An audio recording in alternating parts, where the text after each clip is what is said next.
33 বছর পর আমরা জাহাঙ্গীরনগর বিশ্ববিদ্যালয়ের শিক্ষার্থীরা আমাদের যে একটি যৌক্তিক চাওয়া ছিল, যৌক্তিক অধিকার ছিল, এই অধিকার থেকে আমরা বঞ্চিত ছিলাম। তো আমরা 5ই আগস্ট পরবর্তী সময়ে আমাদের সেই অধিকারটি ফিরিয়ে নেওয়ার জন্য আমরা রাজপথে ছিলাম এবং আমি মনে করি আমরা আজকে অফিসিয়ালি জাকসুর ফলাফলটি ঘোষণার মাধ্যমে আমরা আমাদের সেই অধিকারটি ফিরে পেয়েছি। জাকসুর নেতা হওয়া বা জাকসুর বিরোধী হওয়া আমাদের ইচ্ছা ছিল শিক্ষার্থীরা 33 বছর যে অধিকার থেকে বঞ্চিত ছিল শিক্ষার্থীদেরকে সেই অধিকারটি ফিরে দেওয়া। এখন আমরা ভোটের অধিকার ফিরে পাওয়ার জন্য বা জাকসু বাস্তবায়নের জন্য দীর্ঘদিন আমরা সংগ্রাম করে এসেছিলাম। 2013 সালে একবার জাকসু হওয়ার কথা ছিল, কিন্তু তখন তৎকালীন যে সরকার ছিল সেই সরকার জাকসুটি বাস্তবায়ন হতে দেয়নি। 2019-এ এসেও কিন্তু আরেকবার যখন ডাকসু হয়, ডাকসু হওয়ার পর আমাদের জাকসু হওয়ার জন্য সমস্ত প্রস্তুতি গ্রহণ করা হয়েছিল।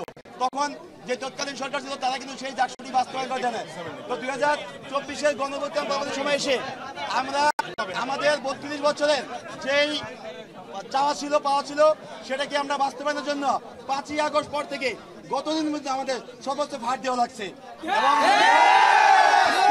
জাকসুর ফলাফল অফিসিয়ালি ঘোষণার মাধ্যমে আমরা আমাদের সেই 33 বছরের যে চাওয়া ছিল সেই চাওয়াকে পূর্ণ করতে পারছি ইনশাআল্লাহ।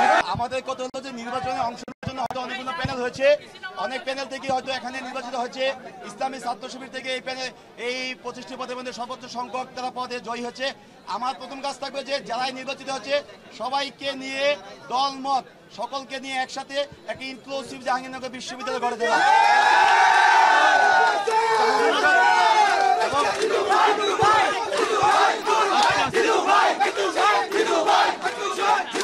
আমাদের ইস্তিহার যেগুলো আমরা দিয়েছি, আমরা হয়তো শিক্ষার্থীদের এমন কোনো অলিক ইস্তিহার দেয়নি যেগুলো আমরা বাস্তবায়ন করতে পারবো না। আমাদের শিক্ষার্থীদের চাওয়া পাই হলো আমাদের ইস্তিহার। জাহাঙ্গীরনগর বিশ্ববিদ্যালয়ের শিক্ষার্থীরা যে সকল অধিকার থেকে দীর্ঘদিন বঞ্চিত ছিল, আমাদের প্রথম কাজ থাকবে জাহাঙ্গীরনগর বিশ্ববিদ্যালয়ের শিক্ষার্থীদের সে সকল অধিকারগুলো কি বাস্তবায়িত করা।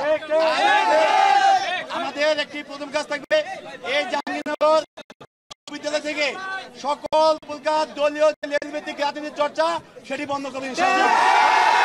ধন্যবাদ। আমরা দেখেছি যে দলীয় লেজভিত্তিক রাজনীতির চর্চার ফলে শিক্ষার্থীদের একাডেমিক লাইফ কিভাবে ক্ষতিগ্রস্ত হয়।